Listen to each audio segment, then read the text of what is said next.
नमस्कार, स्वागत है एक और नए वीडियो के साथ।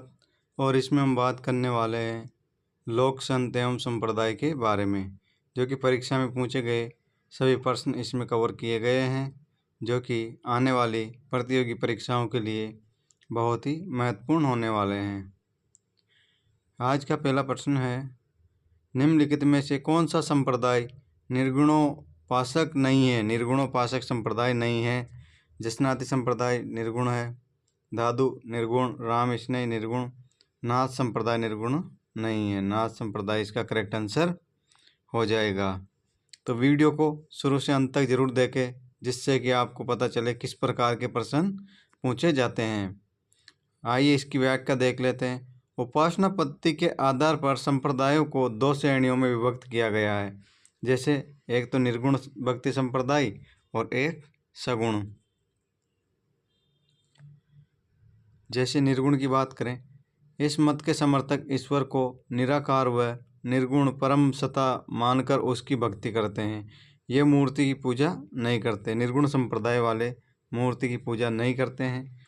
इसमें मुख्यतः विष्णोई, जसनाती, दादूपंथी, प्रणामी, राम स्नेही, निरंजनी, लालदासी एवं कबीरपंथी संप्रदाय शामिल किए गए हैं। एक होता है सगुण संप्रदाय। इसमें ईश्वर को सर्वस्व मानकर ईश्वर की मूर्ति के रूप में पूजा आराधना की जाती है। इसमें रामानुज या रामावत संप्रदाय, रामानंदी संप्रदाय, निम्बार संप्रदाय, वल्लभ संप्रदाय, गौड़ी संप्रदाय एवं नाथ संप्रदाय, पशुपत संप्रदाय, निष्कलंकी संप्रदाय, मीरादासी व चरणदासी आदि संप्रदायों का मुख्य रूप से आते हैं।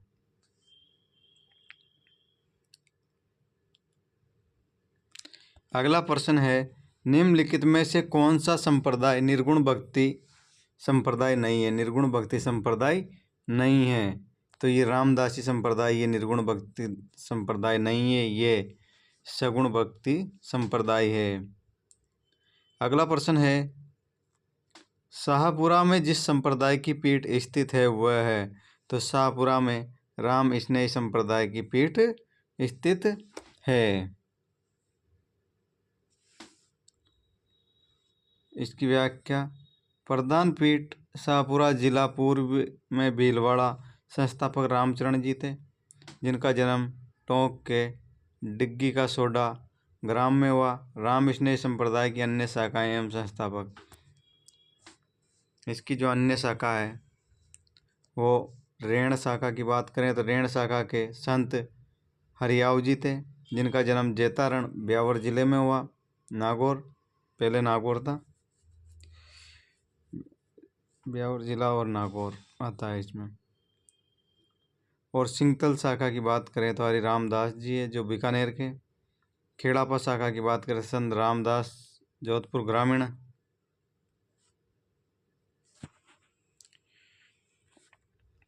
अगला प्रश्न है, राम स्नेही संप्रदाय की प्रमुख पीठ गद्दी स्थित है? तो राम स्नेही संप्रदाय की प्रमुख पीठ शाहपुरा भीलवाड़ा में, शाहपुरा में है।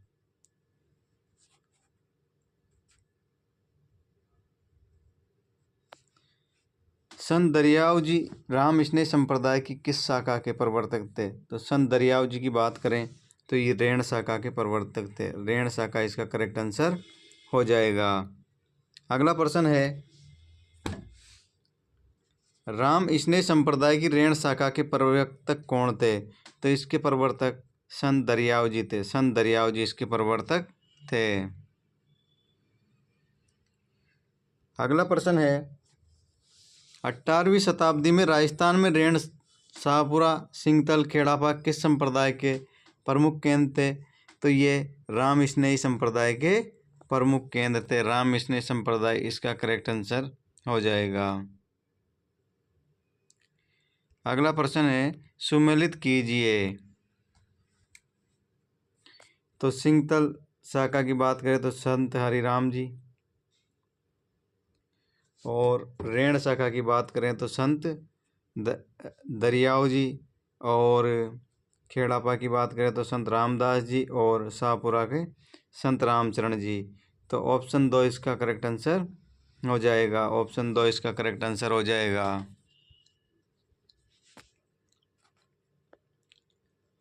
अगला प्रश्न है, राम स्नेह संप्रदाय की सिंहतल शाखा के प्रवर्तक कौन थे? तो इस सिंहतल शाखा के प्रवर्तक की बात करें तो हरि रामदास जी इसके प्रवर्तक थे।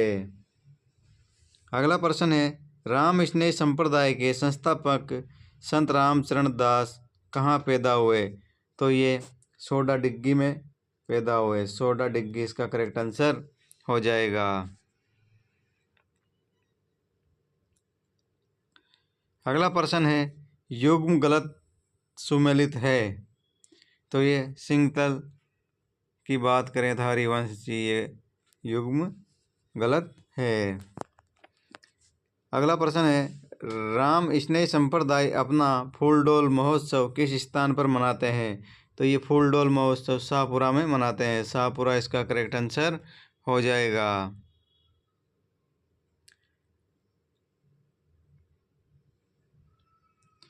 अगला प्रश्न है, फूलडोल उत्सव मनाया जाता है?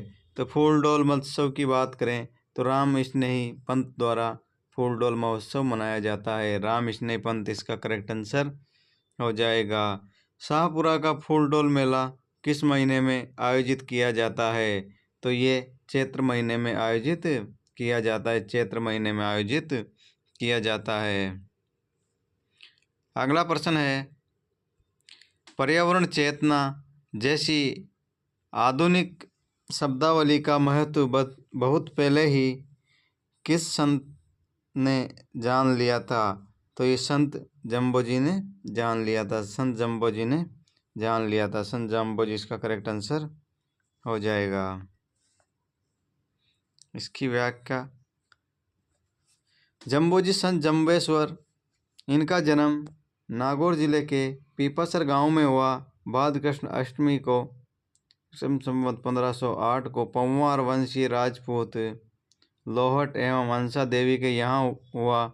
इनके गुरु गोरखनाथ थे और पर्यावरण वैज्ञानिक हरे वृक्षों की रक्षा के लिए गहला उपनाम से प्रसिद्ध ये संत श्री कृष्ण के अवतार माने जाते हैं। इन्होंने जाम सागर, जम संहिता, विष्णु धर्म प्रकाश, जमवाणी आदि ग्रंथों की रचना की और इनके ग्रंथ जाम सागर में 19 उपदेशों तथा 120 शब्दों का संग्रह है। लाल सागर गांव में इनका निधन हुआ था। अगला प्रश्न है, संत जम्बोजी का जन्म स्थान कौन से जिले में है? तो संत जम्बोजी का जन्म स्थान की बात करें तो नागौर जिले में है। अगला प्रश्न है, निम्न में से किसने गुरु गोरखनाथ से दीक्षा ली थी? तो गुरु गोरखनाथ से दीक्षा जम्बोजी ने ली थी। जम्बोजी ने गुरु गोरखनाथ से दीक्षा ली थी।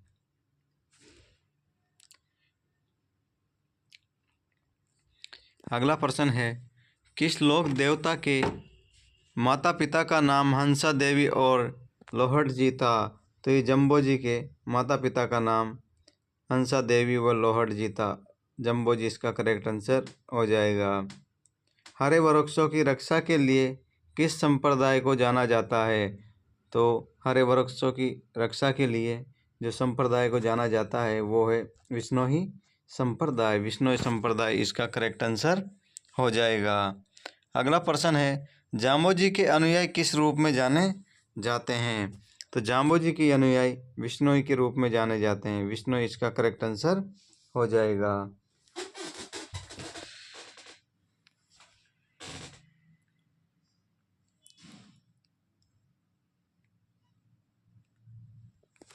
जाम्बोजी ने 1485 ईस्वी में बीकानेर की नौका तहसील में संबाथल दौरा नामक स्थान पर विश्नोई संप्रदाय की स्थापना की, जिसमें 29 नियमों पर आधारित होने के कारण इस संप्रदाय को विश्नोई संप्रदाय कहते हैं।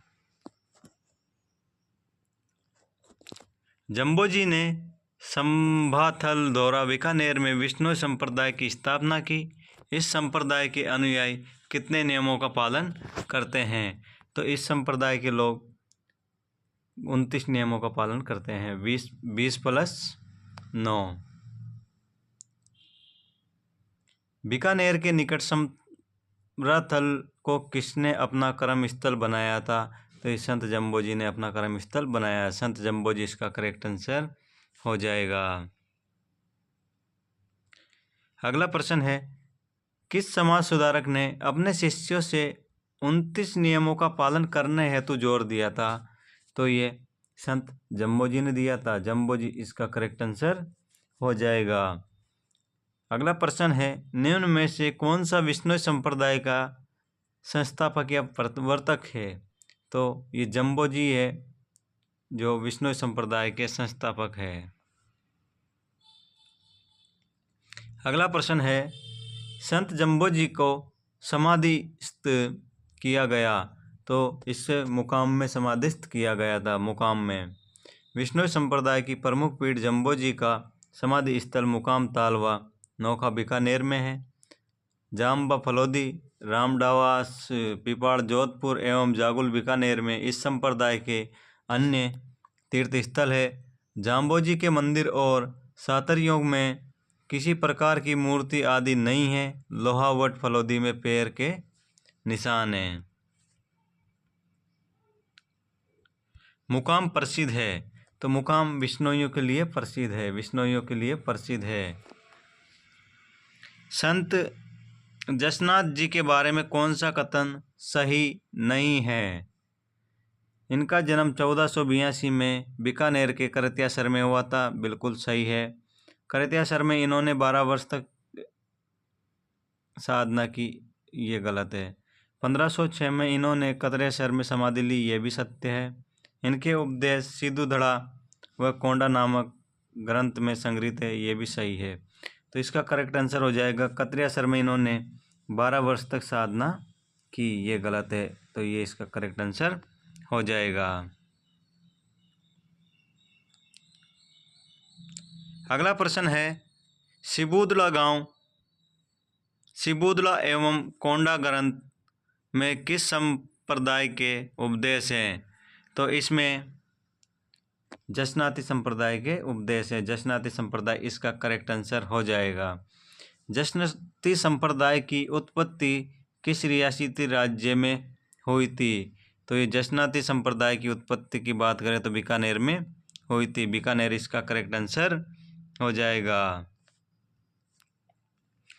अगला प्रश्न है, जसनाती संप्रदाय के नियमों की संख्या है? तो जसनाती संप्रदाय के जो नियम है वो 36 है। 36 नियम है। निम्नलिखित में से कौन सा जसनाती संप्रदाय का मुख्य केंद्र या गद्दी है? तो ये इनका मुख्य केंद्र जसनाती संप्रदाय का कतरियासर बीकानेर है। कतरियासर बीकानेर है। अगला प्रश्न है, राजस्थान के कौन से प्रसिद्ध संत बीकानेर में कतरियासर से संबंधित है? तो ये सिद्ध जसनाथ जी कतरियासर बीकानेर से संबंधित रहे हैं। अगला प्रश्न, लिकमादेसर, पुंडरासर, मालासर किस संप्रदाय की उपपीठें हैं? तो ये जसनाती संप्रदाय की उपपीठें हैं। जैसे बमलू गांव बीकानेर में हारोजी द्वारा स्थापित है। लिकमादेसर में बीकानेर में हासोजी द्वारा स्थापित। पुन्नासर बीकानेर में पलोजी द्वारा स्थापित। मालासर बीकानेर में टोडर जी द्वारा स्थापित। पांतला सिद्ध नागौर में बोयत जी द्वारा स्थापित है। इन पीठों की गद्दी पर बैठने वाले प्रमुख संत सिद्ध कहलाते हैं। बमलू, लिकमादेसर, पांतला सिद्ध किस संप्रदाय से संबंधित है? तो ये जसनाती संप्रदाय से संबंधित है। जसनाती संप्रदाय से संबंधित है। अगला प्रश्न है, लालनाथ जी, चौकनाथ जी और सवाईदास जी संत किस संप्रदाय से संबंधित है? तो ये जसनाती संप्रदाय से संबंधित है। जसनाती जाट के प्रारंभिक अनुयायियों में हारो जी, जियो जी प्रमुख थे। लालनाथ जी, चौकनाथ जी और सवाईदास जी आदि इस संप्रदाय के प्रमुख संत थे।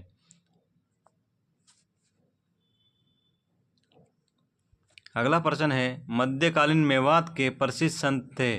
तो ये मध्यकालीन मेवात के प्रसिद्ध संत लाल दास जी थे। लाल दास जी इसके प्रमुख संत थे।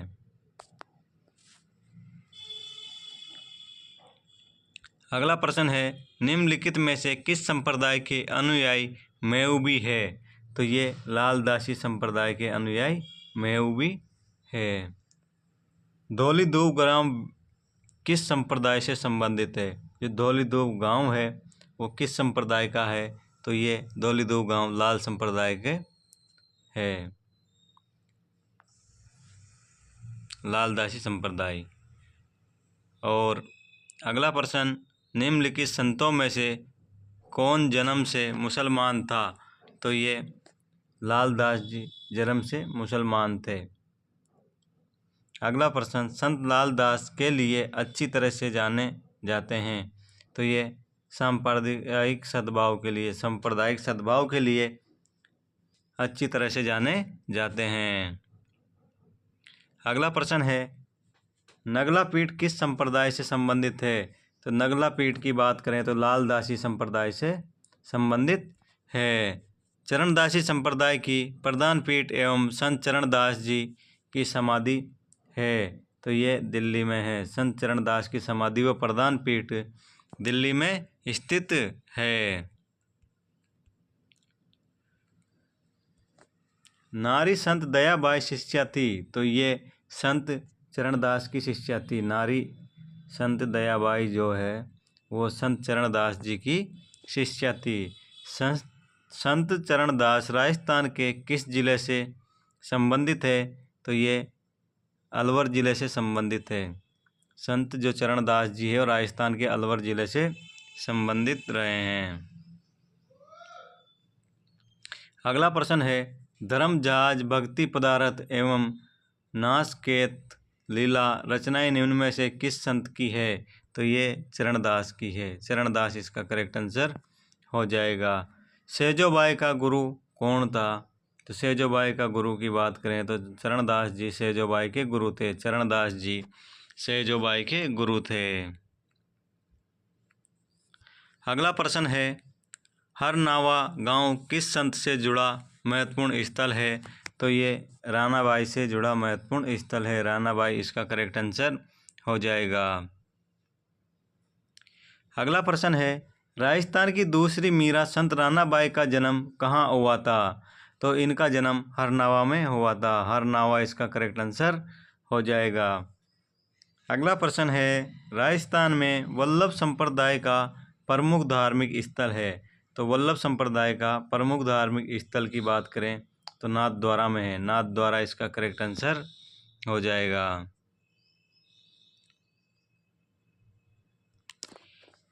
सुमेलित कीजिए। जैसे द्वारकाधीश की बात करें तो कांकरोली में,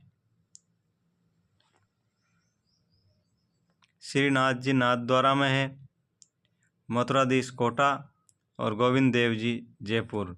तो ऑप्शन है इसका करेक्ट आंसर हो जाएगा।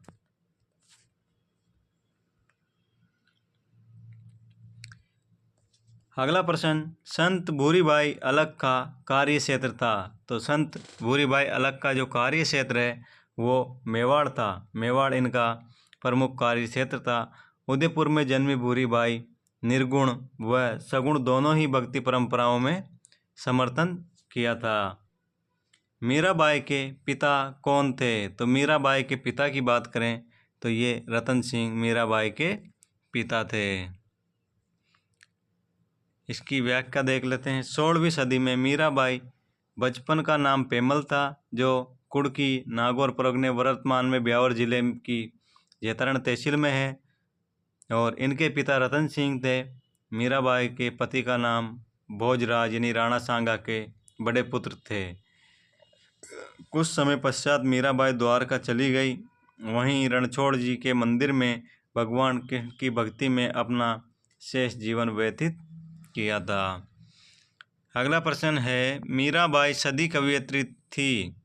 तो ये 16वीं सदी की कवयित्री थी। अगला प्रश्न है, निम्न में से कौन सा मीराबाई का जन्म स्थान है? तो मीराबाई का जो जन्म स्थान है वो कुड़की नागौर है, कुड़की नागौर। कवयित्री मीराबाई का पति का नाम था? तो इसके पति का नाम भोजराज, जो कि राणा सांगा का बड़ा बेटा था। मीराबाई ने अपना अंतिम समय किस स्थान पर बिताया? तो ये द्वारका में बिताया था। द्वारका इसका करेक्ट आंसर हो जाएगा। अगला प्रश्न है, दासी मत का संबंध किससे है? तो दासी मत का संबंध की बात करें तो मीराबाई से है। मीरा इसका करेक्ट आंसर हो जाएगा। मीरा के पद अर्जस कहलाते हैं। मीराबाई राजस्थान की राधा कहा जाता है। मीराबाई ने किसी संप्रदाय की स्थापना नहीं की, किंतु कालांतर में इनके अनुयायी मीरादासी संप्रदाय के नाम से जाने गए। राजस्थान के किस संत द्वारा सत्यभामाजी नु रोसणु की रचना की गई? तो ये मीराबाई के द्वारा ही की गई थी। मीराबाई इसका करेक्ट आंसर हो जाएगा। अगला प्रश्न है, निम्नलिखित में से कौन सी रचना मीराबाई की है? तो मीराबाई की रचना की बात करें तो पदावली मीराबाई की रचना है। संत पीपा के अनुसार मोक्ष का साधन है। तो संत पीपा के अनुसार जो मोक्ष का साधन है वो भक्ति है। भक्ति को संत पीपा ने मोक्ष का साधन बताया है। अगला प्रश्न है, राजस्थान के किस संत और रामानंद के शिष्य ने अपने राज्य को त्याग कर गुरु मंडली में सम्मिलित हुए? तो ये पीपा जी थे, जो अपने राज्य को त्याग कर गुरु मंडली में सम्मिलित हुए थे। संत पीपा का जन्म स्थान निम्नलिखित में से कौन सा है? तो संत पीपा का जन्म स्थान गागरोन दुर्ग झालावाड़ है। गागरोन झालावाड़ है। अगला प्रश्न, संत पीपा के गुरु कौन थे? तो संत पीपा के जो गुरु थे वो रामानंद जी थे। रामानंद जी संत पीपा जी के गुरु थे। एक शासक एवं संत पीपा किस स्थान से संबंधित है? तो ये गागरोन से संबंधित है। गागरोन इसका करेक्ट आंसर हो जाएगा। निम्न में से कौन गागरोन के राजपूत शासक थे? तो ये जो संत पीपा जी है गागरोन के राजपूत शासक हुआ करते थे।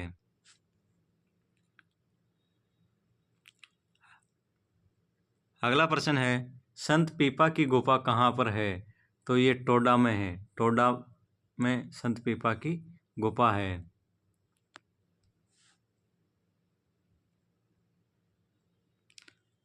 अगला प्रश्न, संत धन्ना का जन्म किस जिले में हुआ था? तो संत धन्ना का जन्म टोंक जिले में हुआ। तो इनका जन्म ध्रुवन नामक स्थान टोंक में जन्मे। धन्ना की भक्ति आंदोलन प्रारंभ करने का श्रेय ये है। राजस्थान के वे संत कौन है जो राजस्थान छोड़कर बनारस गए और रामानंद के शिष्य बने? तो वो धन्ना है, संत धन्ना इसका करेक्ट आंसर हो जाएगा। अगला प्रश्न है, दादू पंथ की मुख्य गद्दी कहाँ पर है? तो ये दादू पंथ की जो मुख्य गद्दी है वो नारायणा में है। नारायणा इसका करेक्ट आंसर हो जाएगा। अगला प्रश्न, दादू जी के पार्थिव शरीर को किस स्थान पर समाधि दी गई थी? तो इनके शरीर को दादूखोल भैराणी के दी गई। दादूखोल भैराणी में। निम्नांकित में से कौन सा दादूपंथ से संबंधित नहीं है? तो ये अर्ण भवानी दादूपंथ से संबंधित नहीं है। अलग दरीबा दादूपंथ से संबंधित है। दादूखोल दादूपंथ से संबंधित है। नरेना दादूपंथ से संबंधित है। दादूपंथ में सत्संग स्थल कहलाता है। तो ये अलग दरीबा दादूपंथ का सत्संग स्थल कहलाता है। अगला प्रश्न है, निम्नलिखित में से किसे राजस्थान के कबीर के नाम से जाना जाता है? तो ये दादू दयाल को राजस्थान के कबीर के नाम से भी जाना जाता है। किस संप्रदाय के अनुयायी मिलने पर सत्यराम कहकर अभिवादन करते हैं? तो ये दादूपंथ के संप्रदाय के जो सत्य राम कहकर अभिवादन करते हैं दादू पंथ के लोग।